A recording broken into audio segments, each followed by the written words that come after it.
अब वो खिले आसमान के नीचे बिला खौफ चलती, तेज रंगों के लिबास पहनती, खुद को छुपाने के बजाय खुद को दुनिया के सामने फख्र से पेश करती। लोगों की बातें अब भी जारी थी, लेकिन अब वो उनसे मुतासिर नहीं होती थी।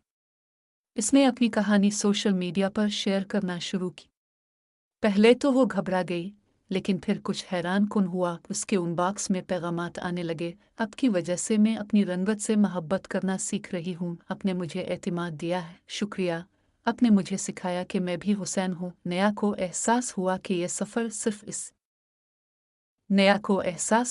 सफ़र सिर्फ इसका नहीं था। ये इन तमाम लड़कियों के लिए था जो खुद को कमतर महसूस करती थी। वो तकरीबात में जाकर बात करने लगी, नौजवान लड़कियों को खुद से मोहब्बत करने का दर्स देने लगी। वो वही शख्सियत बन गई जिसकी इसे कभी ज़रूरत थी। एक शाम जब वो आईने के सामने से गुजरी तो उसने अपनी अक्कासी देखी, मगर इस बार उसने नज़र नहीं चढ़ाई।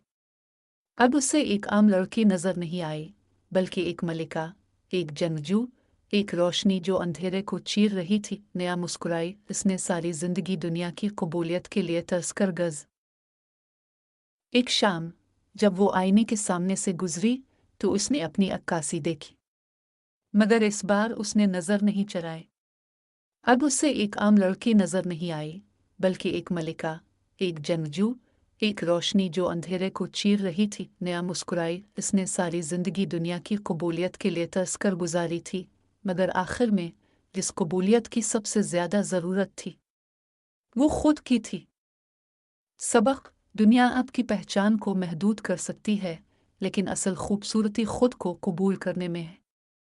खुद से मोहब्बत करो और दुनिया को तुम्हारी रोशनी देखने पर मजबूर होना पड़ेगा।